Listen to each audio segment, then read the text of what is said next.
Hello students, welcome in Sony Educational Coaching Center. I am Mukesh Soni. आपका जो chapter number second है a visit to Angkor Wat, Angkor Wat की यात्रा। आज हम जो लेसन पढ़ने जा रहे हैं, यहाँ हम किसकी यात्रा के बारे में पढ़ेंगे? एंकोर वॉट की। सबसे पहले हम ये जानते हैं कि एंकोर वॉट क्या है, ये कहाँ पे है। एंकोर वॉट एक जगह का नाम है जो कंबोडिया में आती है और ये किस लिए फेमस है? यहाँ पे एक बहुत विशाल मंदिर बना हुआ है, भगवान श्री हरि विष्णु को समर्पित है। Angkor was the capital of a great empire. Angkor क्या है? एक राजधानी थी ग्रेट एम्पायर की। एंड फॉर 10 माइल्स अराउंड, 10 मील दूर तक द जंगल इज डॉटेड, इसमें जंगल ही जंगल फैले हुए हैं। With the remains of temple, मंदिर के चारों तरफ। दैट एडोर्न इट, जो इसकी शोभा को बढ़ाते हैं। Anchor Wat is one of these temples. Anchor what एक ऐसा मंदिर है that has claimed the attention of the archaeologist, the restores and the travellers. कि एंकोर वॉट एक ऐसा मंदिर है जो लोगों का ध्यान आकर्षित करता है, चाहे वो आर्कोलॉजिस्ट हो, रिस्टोर्स हो या ट्रेवलर्स हो। दिस इज सो बिकॉज, ये ऐसा इसलिए है क्योंकि when discovered by the west, जब इसे पश्चिम की तरफ से ढूंढा गया था, it was in a less ruined state than the other temple, तो ये दूसरे मंदिरों से कम बर्बादी की स्थिति के अंदर था। नो वन नोज, कोई नहीं जानता, why the city was abandon so suddenly, कि ये जो सिटी थी अचानक से खाली क्यों हो गई। They have found blocks of stone in the quarries ready to take their place in an unfinished temple. यहाँ पर जो पत्थरों के ब्लॉक्स हैं वो मिले हैं, क्वेरीज लाइन के अंदर लगे हुए हैं, उन मंदिरों के पास मिले हैं जो मंदिर आधे अधूरे बने हुए हैं। And the experts have invent sought for a plausible explanation, और हमारे जो विशेषज्ञ हैं वो व्यर्थ में ही एक प्रशंसीय स्पष्टीकरण की मांग कर रहे हैं। Some of the temples look as though, इन मंदिरों को देखने पे पता लगता है they had been in a very significant part but only destroyed, कि इसके कुछ एक हिस्सों को बर्बाद किया गया है जो क्या थे? महत्वपूर्ण थे। इट हैड बीन बिलीव्ड, ऐसा विश्वास किया जाता है, दैट व्हेन द रूलर्स, की जब यहाँ पे शासक थे, आफ्टर सम अनफॉर्चुनेट बैटल, की यहाँ पे कोई युद्ध हुआ, फ्लैट द कंट्री, और ये पूरा देश खाली हो गया।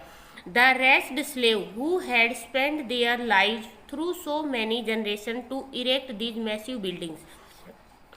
कुछ ऐसा भी माना जाता है कि यहाँ पे जो रेस्ट स्लेव होते थे, जो दास होते थे, वो अपना, जिन्होंने यहाँ पे अपना जीवन बिताया तो थ्रू सो मैनी जनरेशन, बहुत सारी पीढ़ियों से, to erect these massive building, उन्होंने ही इन बिल्डिंगों को खराब कर दिया, इन वेजिनेंस, बदला लेने के लिए। Overthrew what they had been obliged to construct with blood and sweat, क्योंकि उन्होंने इन मंदिरों को, इन जगहों को अपने खून पसीने से बनाया था, और बदला लेने के लिए उन्होंने ही इनको बर्बाद कर दिया। दिस इज जस्ट कंजेक्चर, ये केवल एक अनुमान लगाया जा रहा है। द ओनली थिंग सर्टेन, लेकिन एक चीज़ है जो निश्चित है, is that here was a city, की यहाँ पर एक सिटी थी, that was once thriving and populous, क्या थी? वो बहुत समृद्ध और आबाद सिटी थी। एंड नाउ देयर, और अब यहाँ remains nothing but a few room temples and the teeming forest, कि वहाँ पर अब कुछ नहीं बचा है, केवल कुछ बर्बाद हुए मंदिर हैं और जंगल ही जंगल हैं। The houses were of wood, घर लकड़ी के बने हुए थे। Surrounded by their little compound, जिनके चारों तरफ अपने आंगन बने हुए थे। And it would not have taken long for them to decay, और ये ज़्यादा लंबे समय तक नहीं चले, और क्या हो गए? ये सड़ गए। The jungle held in check for a while by the business of man, कि मनुष्य के व्यवसाय के द्वारा कुछ समय के लिए इन जंगलों को रोका गया था। फ्लोड बैक, वो वापस बह गए। एन इरेसिस्टेबल ग्रीन सी, हरे समुद्र से, upon the scene of this futile activity, कि यहाँ पे जो व्यर्थ की ये जो गतिविधियाँ की गई थी, ये वापस सारी हरे समुद्र में बह गई। At the end of the 13th century, 13वीं सदी के अंत तक, it was one of the great city of the east, ये पूर्व की एक महान सिटी थी। 200 ईयर लेटर, 200 साल के बाद, it was the resorts of wild beasts, ये क्या बन गई? जंगली जानवरों का घर बन गई। Angkor Wat is placed due east and west, and the sun rises directly behind the 5 towers that surmount it, और एंकोर वॉट क्या है? पूर्व और पश्चिम के कारण यहाँ पर जो सूर्य उदय होता है, उन 5 टावरों के पीछे वो उदय होता है। It is surrounded by a broad moat, ये किससे, गहरी खाई से घिरा हुआ है। You cross by a great causeway paved with flagstone, जो फ्लैगस्टोन पत्थरों से बनी हुई रास्ता है, आप वहाँ से जब गुजरोगे। And the trees are delicately reflected in the still water, तो आपको जो पेड़ हैं उनकी परछाई आपको हरे समुद्र के अंदर दिखाई दे जाएगी कि पानी के अंदर वहाँ पे इतनी शांति है, सब कुछ इतना शांत है कि सब कुछ आपको उस पानी के अंदर, पेड़ों की परछाई भी आपको पानी के अंदर दिखाई दे जाएगी। It is an impressive rather than a beautiful building. Impressive होता है प्रभावशाली, ये क्या है, खूबसूरती से ज़्यादा प्रभावशाली बिल्डिंग है। And it needs the glow of sunset और the white brilliance of the moon to give it a loveliness that touches the heart, कि ये जो बिल्डिंग है ये क्या है, प्रभावशाली है, खूबसूरती से ज़्यादा प्रभावशाली है। और इसको जो दिल से छू लेने वाली खूबसूरती है वो कौन देता है, वो सूरज की चमक देती है और चांद की चांदनी देती है।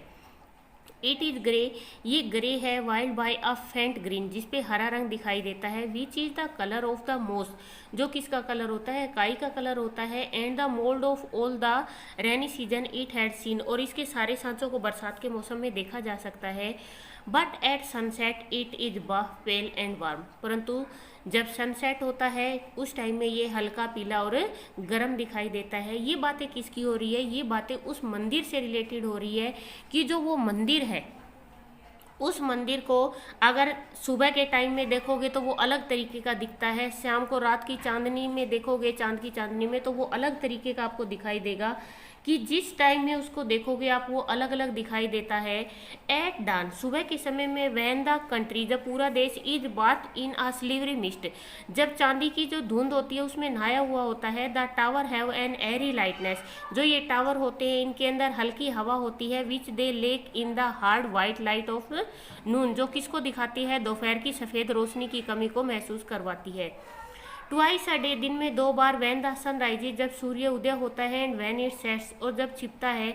अ मिराकल इज परफॉर्म्ड, तब एक चमत्कार होता है। And the gain a beauty not their own, और एक ऐसी ब्यूटी को प्राप्त करते हैं वो जो इनकी खूबसूरती इनकी खुद की नहीं होती।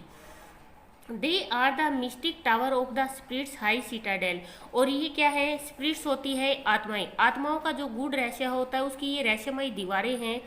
द टेम्पल, इनको रहस्यमय क्यों बोला गया है, क्योंकि जब भी हम इनको अलग अलग समय में देखते हैं तो ये हमें अलग अलग तरह की नजर आती हैं। The temple and its dependencies are built on a strictly formal plan, जो ये मंदिर है और जो इस मंदिर का निर्माण है ये क्या किया गया है, एक फॉर्मल प्लानिंग के तहत बनाया गया है। This part balance that and one side repeat the other, कि अगर इसका एक हिस्सा संतुलन करता है तो दूसरा हिस्सा इसको क्या करता है, रिपीट करता है। The architect exercise no great power of invention but build on the pattern dictated to them by the rites of their religion. The architect, जो आर्किटेक्ट थे उन्होंने, उनके पास कोई महान शक्ति नहीं थी कि इस मंदिर का निर्माण वो कर सके, लेकिन उन्होंने क्या है, इस मंदिर का निर्माण जो अपने धार्मिक रीति रिवाज थे उनके अकॉर्डिंग उन्होंने इस मंदिर को बनाया था। They had neither fancy nor vivid imagination, ना ही तो वे ज़्यादा फैंसी थे और ना ही उनके पास बहुत बड़ी कल्पनाएं थी। दे याइल टू नो सडन इंस्पायरेशन, और जो ये इंस्पायरेशन थी उनको एकदम से नहीं आई थी, ये उनके अंदर पहले से ही थी। दे वर डेलिबरेट, वे क्या थे, वे जानबूझकर थे। They gained their effect by regularity and by vastness, और उन्होंने नियमितता और विशालता से अपना प्रभाव था जो वो प्राप्त किया था। स्टूडेंट, आज हमारा एक पार्ट कंप्लीट हो गया है। आज के वीडियो में हम इतना ही पढ़ेंगे, हम नेक्स्ट पार्ट में पढ़ेंगे।